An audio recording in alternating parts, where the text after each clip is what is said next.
Okay, so I thought this was the best possible way to start this lecture today. Welcome to the final official lecture I will give today. I'll also give one on Friday, but that's just for those of you who are especially interested in the certification. So we managed to play the game. The two last days, I had a lot of fun. It seems like you also had a lot of fun, at least the ones that actually played. Well done. We'll get back to the game a little. So basically, we are at the very, very, very end of the course now, as you all know. So basically, the only thing that is left here is the lecture today, and then the guest lecture tomorrow. I know by default that some of you might think, well, we should work on our final report now, so we might skip this guest lecture. And of course, well, you can do this, and it's for you to prioritize this. However, I know this is going to be a blast tomorrow. I know him personally, and so it's going to be really entertaining and full of insights on the past, present, and the future of project management. So I really encourage all of you to be here tomorrow at 9. It will probably take an hour-ish, and it will be entertaining, I promise you. And so this is the market director from MT Højgaard who's coming by. And usually when we organize these guest lectures, we are very, very selective in terms of the ones that we want to expose you to. Simply because if we have 200 students on the course, we don't want to show up with just a random person who knows something about project management. We want to select some of the best that we really know can deliver. And he's one of the guys. So please, I hope to see all of you tomorrow. Then there will be the lecture on the ISO certification on Friday morning for those of you who are interested in this. I'll get back to this a little later, and then there's a certification test. The official deadline for handling the final report is this Friday evening after midnight, and it just needs to be submitted on DTU Insight. We don't want any copies. It's all digital, right? So please make sure to meet the final deadline and then manage to celebrate your milestones.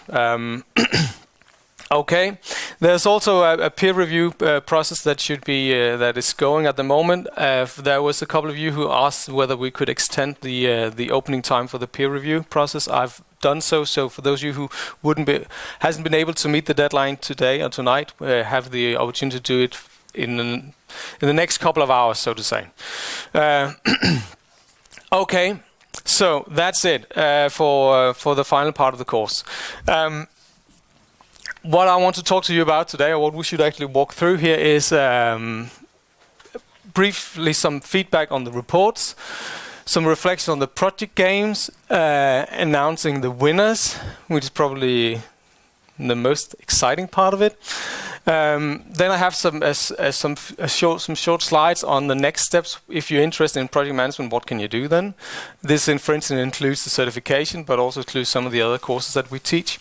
And then finally, I will end with a short presentation on the Project Society, which is actually looking at projects relevant to the whole of society. And it's based on some of the research that we have been doing, Joanna and I, and a philosopher called Anders Fogh Jensen. So these are the agenda. I don't plan to spend a lot of time in doing this presentation, so I think it will be finished around an hour, maybe 1.5 in total. Okay? So, some generic feedback on the reports. I'll just add all of this. So what I did yesterday, and also some days before, is whenever you have had your peer review processes and whenever you have had feedback from the TAs, I've been asking the TAs and I've been looking through some of the submissions, and then basically I've been drawing some kind of conclusions. What are some general trends that we see in the report so far? And this is basically based on this. and it's kind of covering some aspect that I want you to draw your attention to. And of course, this is generic, so this is not specific for each one of your projects or each one of your reports, but so take it with some consideration. So first of all, as I've been talking multiple times out through the course, there is really a danger of being fond of models in this course. So as engineers, we like tools. And you have been presented with many tools throughout the course. However, we should be a little careful about how we actually use these tools, as we always discussed. Sometimes there might actually be some that is actually not using any tools. We've seen this, and it's actually very important that you also make sure that you use some tools, because that's actually where you actually also document that you have been part of the course so far. Some of you might actually also want to use models which you have have been learned from in other courses. That is okay, but make sure that most of the models that you use is the one from this course, right? Because they are the ones that are most relevant for making this analysis.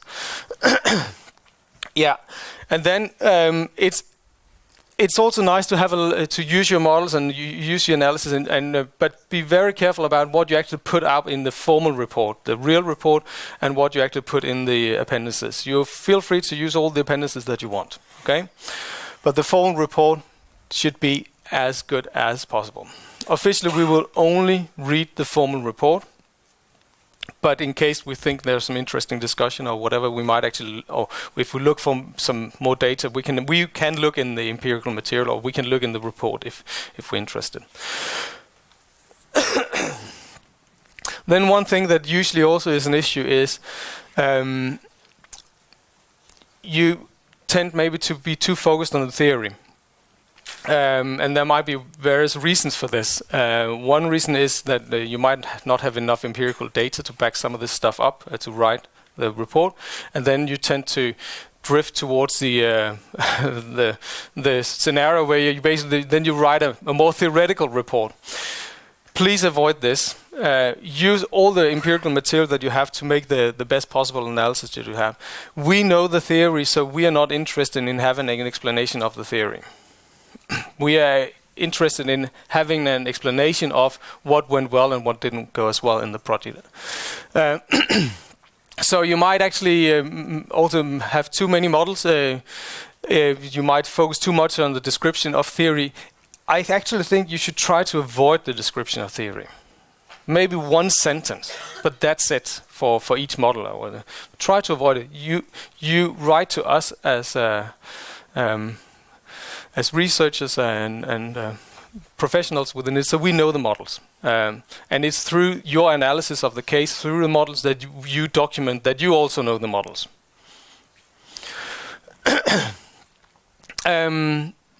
Then I've used several times mentioned to you that it's one of the very nice reasons why you should use models is because they're full of information. So a picture shows more than 1,000 words, right? It is really, really nice to have models, but make sure that they are informative.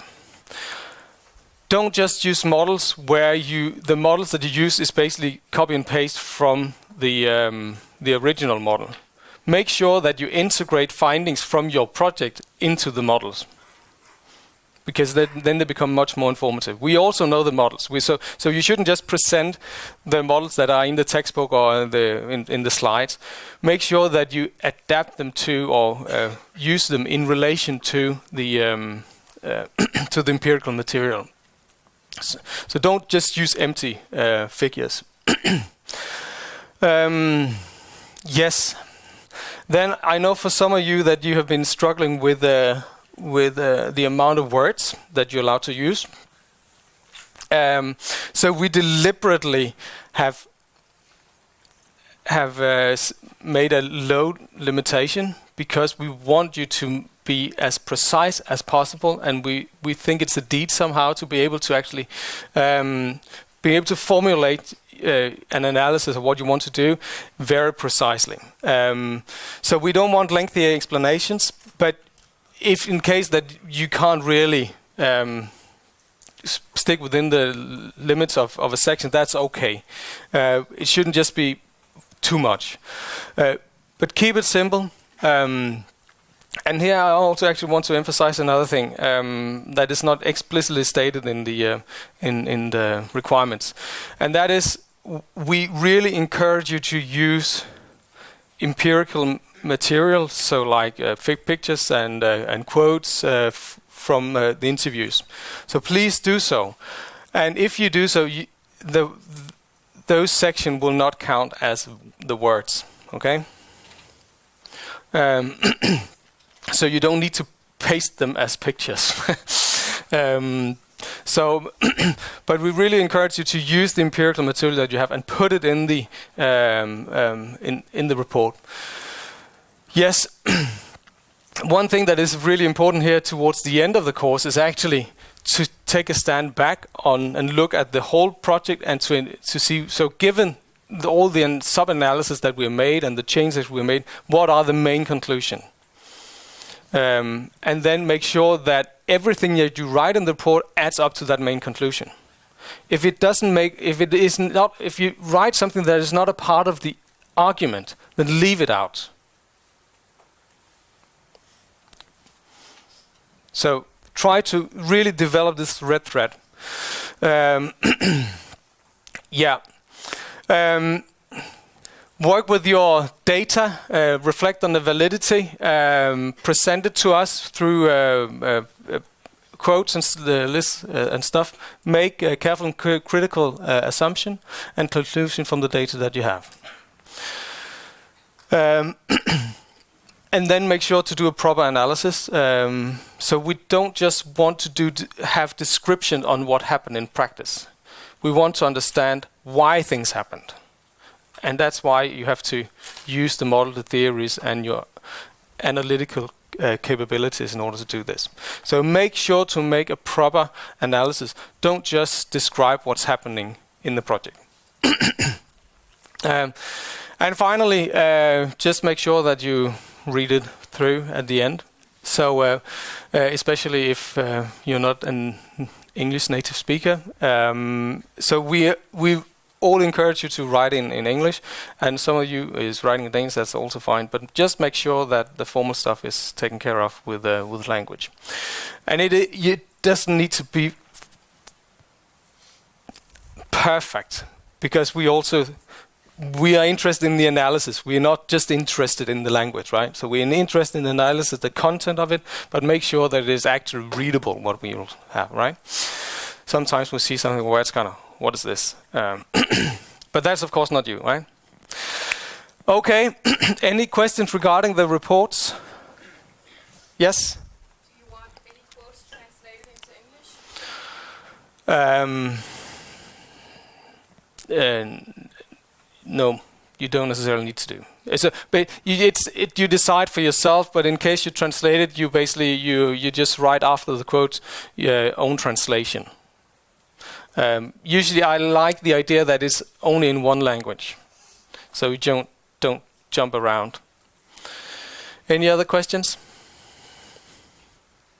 Yeah. It is a nice. So if you have, so we don't want the audio files and all this kind of stuff. So leave it. But if some of you have made some notes through the interviews, please attach them. So you can attach all the stuff that you want in the appendices. Any other questions? Okay. So let's move on. Let's talk about the project game. So we asked you all to reflect on what were your experiences using this.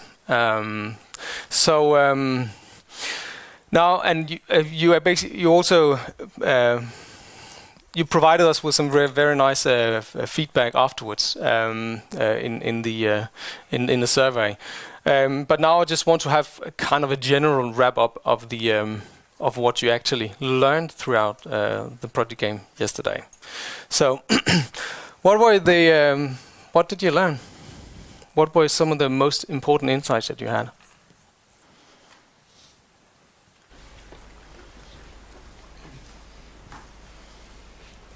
None.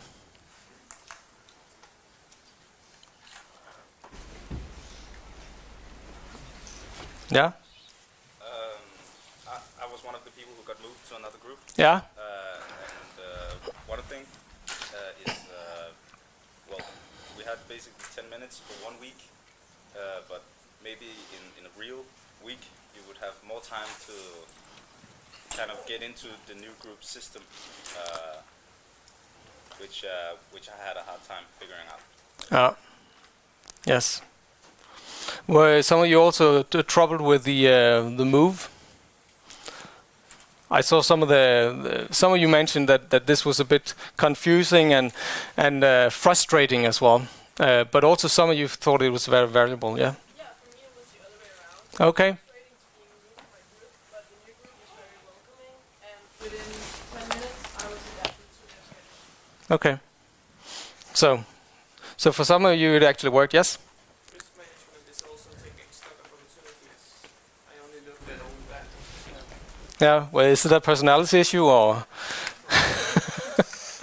Yeah, we deliberately included something positive, and actually the way the game is organized, you should actually take that opportunity. If you take that opportunity, it will be much easier for you to play the game afterwards, because then you wouldn't be hurt so much by the challenges that arise afterwards. Any other reflections? Yeah. Delay on the information made it quite difficult to find out how many people we had inside. Yeah. So that is actually also one of my reflections when I actually reviewed some of your all the sheets yesterday. One of the typical mistakes that happens, and maybe that can be to some extent be related to the system, but that is figuring out the exact amount of workers that is on site. And because the problem is that as soon as you lose this overview and you make wrong decision, or all of a sudden you allocate more people that you actually have, then basically it stops. And then basically if one activity stops, then it has cascading effects throughout the rest of the project, right? So it is really, really, really an important area, yes. Other reflections? Yeah? You can't plan so far ahead because you kept changing the game and delaying things. You couldn't really make the schedule from the beginning. Yeah? Keep changing it. Which I guess you already told us, but Yeah. So I guess the point is that you should always be able to actually to reschedule, to replan, because as soon as reality enters the room, then the plan jumps out the window. So you always need to actually be capable of adapt your plan to the current situation. And I think the ones where you actually had the ones that really developed some really nice plans and had some really nice overviews, and also had some tools where they could actually adapt the plans, were actually the ones that were most capable of actually navigating in this changing environment. Yeah.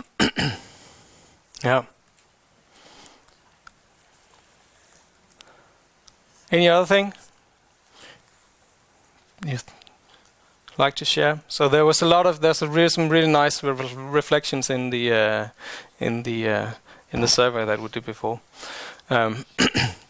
Okay, so I just want to say, so basically we did, and if we just then connect it to the purpose here, or to the different perspectives here. So the purpose perspective, that really wasn't covered in the game, right? Maybe a little to the for the clients, but basically that has been handled elsewhere. But the rest of it is actually something that to some more or less present in the actual execution of it. Did you actually? How was the team dynamics in the groups?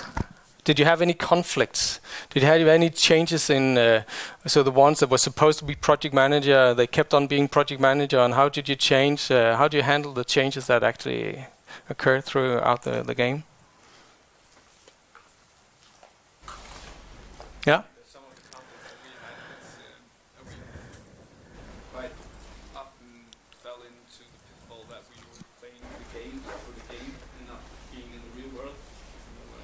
Okay. We were trying to figure out what you were going to throw at us instead of just trying to how we would do it in real life.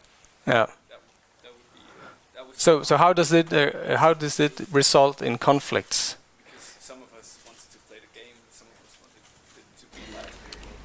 Okay, so you had different kind of Have allocated people a week ahead of when we should have been done with the project, just in case of you do something else a week Yeah. after we were done. Yeah. Yeah. Other experiences regarding the team dynamics? How was it to actually have another person coming into the groups? So some of you mentioned that it was frustrating, but also that it was a nice resource. Was there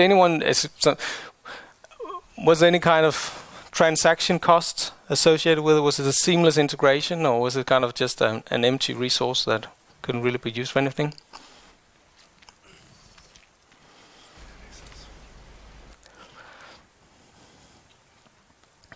Yeah. I think it was really difficult. I got moved into another group as well. Mm-hmm. I realized real quickly that there's no chance that I could get into the time schedule they made because I did it on a poster in my group. Yeah. I did it in an Excel sheet, so there was no way I could try and understand their schedule. Mm-hmm. So I would more like them do the schedule and tell me the opportunity, and then that could help make the decision. Yeah. Should we take it? Yeah. So for example, I allocate more workers than needed, so just we have a buffer of workers. Mm-hmm.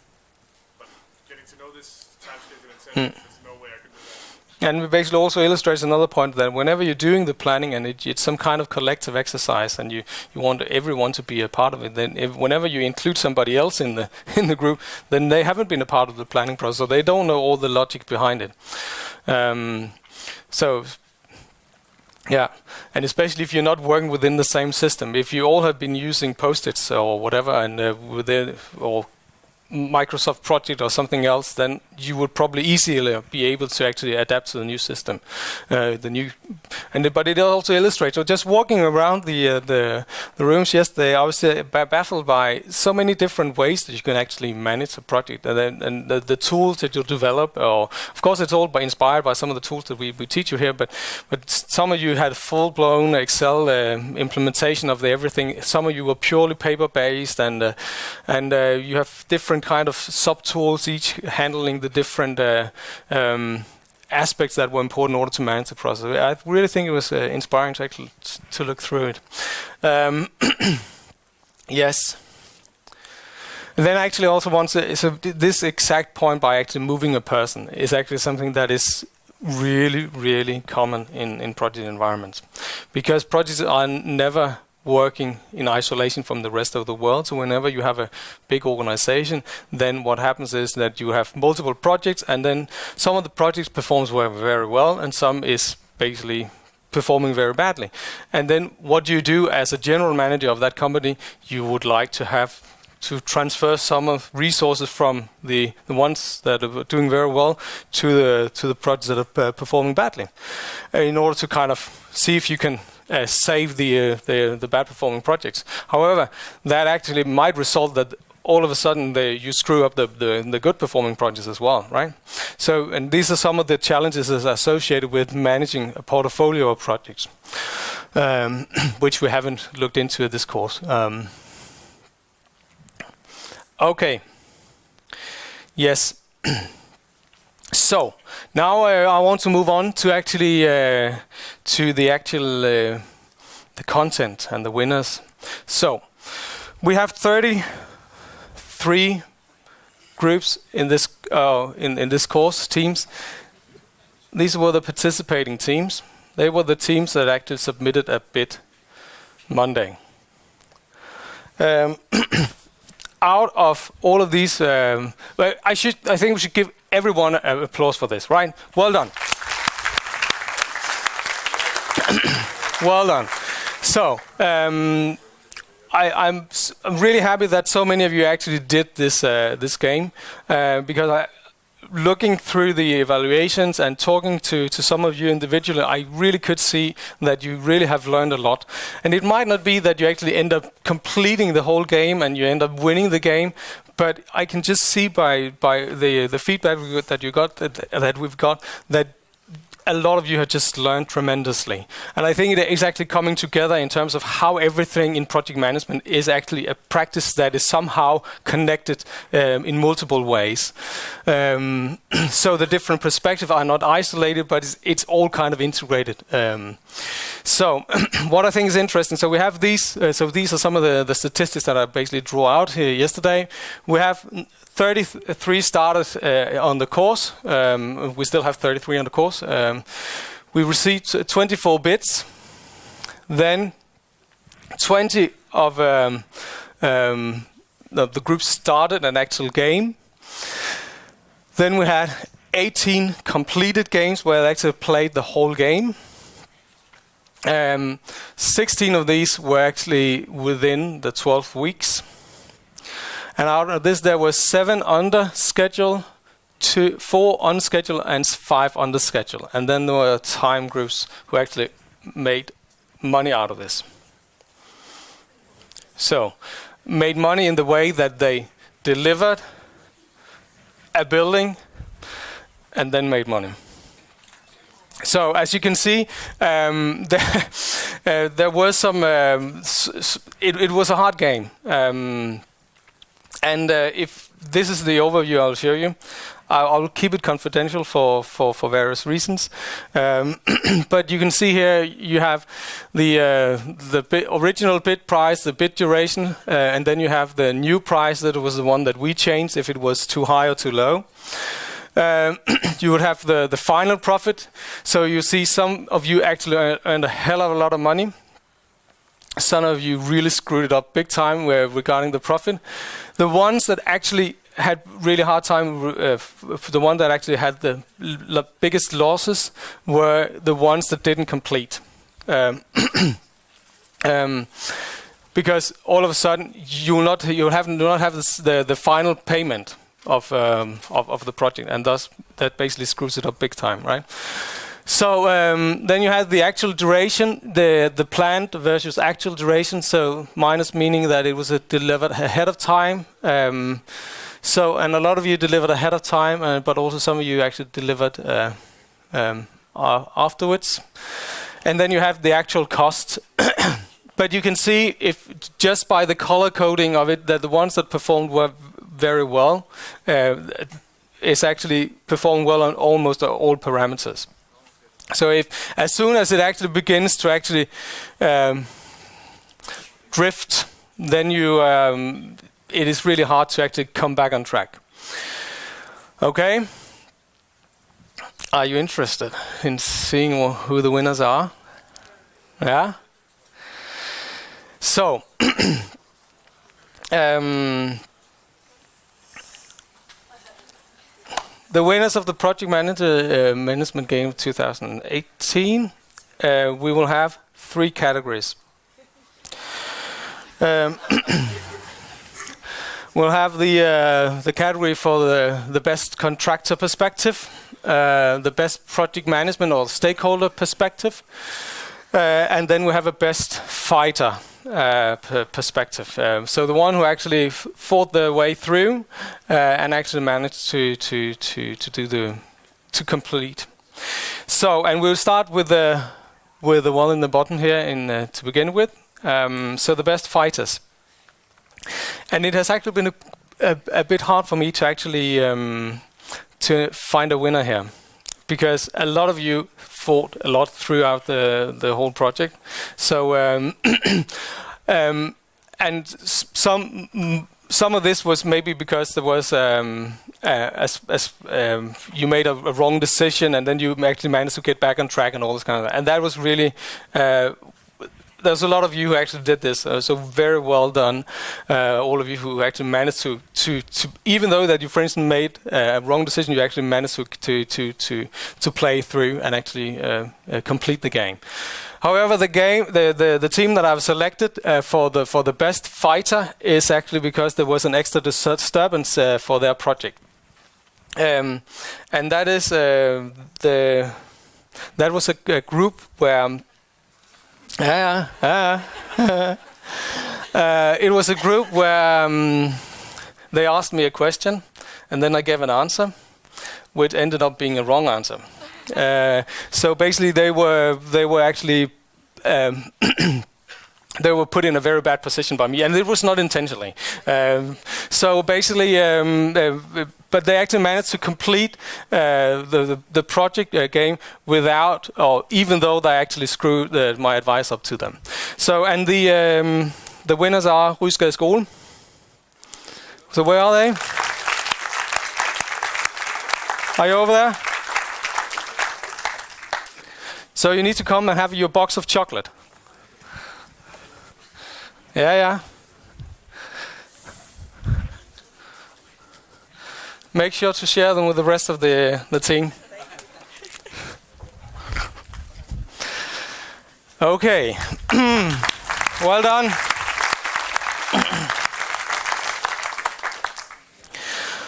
Okay, so now we had the other perspective, so the contractor perspective, and this is the project or the team here that actually have the highest profits, lowest cost, and quickest delivery. This is usually what you consider is important from being a contractor. But of course, you need somehow also have to you need to deliver what you agreed upon in the first place. So, and here there was several who actually performed really well, who actually had a lot of profit. There was actually also some of the groups that had a lot of profit, but they didn't complete the game because they just skipped the game after the major payment milestone in the beginning, in the middle of the project. So they actually earned a lot of money.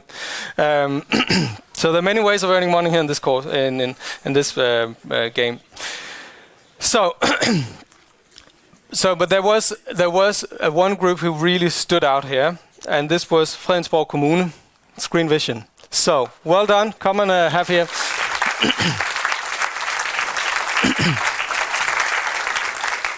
So one of the reasons why what made people have a really nice high profit was, of course, because originally the original bid they gave was high. Okay, so they had a rather high price in the bid, and at the same time they also had a low cost, and that gives you the profit. And then they actually also managed to deliver before they actually planned. So very nice. Yes, the best stakeholder perspective. And here there was actually two contestants. So I've actually decided that we'll have two prizes here. And one is actually, it is based on the stakeholder perspective because it's about creating value, making the project successful for the customer. So lowest cost and quickest delivery. And there are two runners up here, but I've selected one of them as the overall winner of the project game. So the ones that I've been selected for this this part is Radiometer. So Radiometer. So where's Radiometer? You there? Okay. So well done. You had you actually completed in 8 weeks before you actually planned, and you also actually managed to have some profit, but not way in the same league as the other ones. And you also had some fairly low costs. So well done.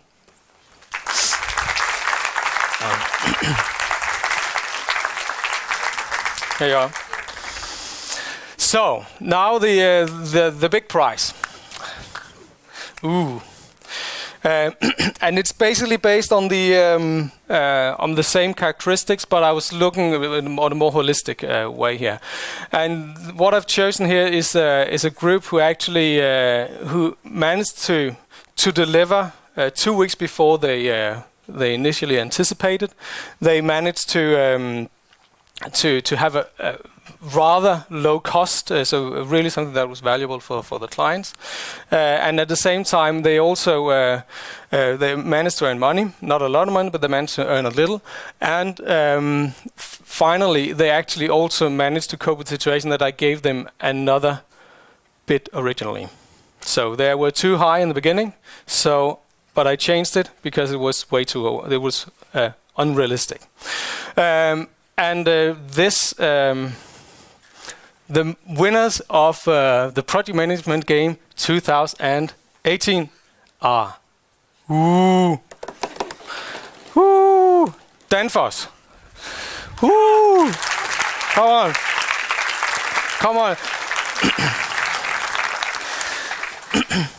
And since there's a major one, you actually also got a bottle of champagne.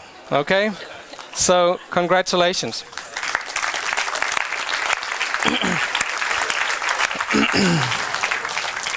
We might need to take a picture afterwards. We'll figure that out.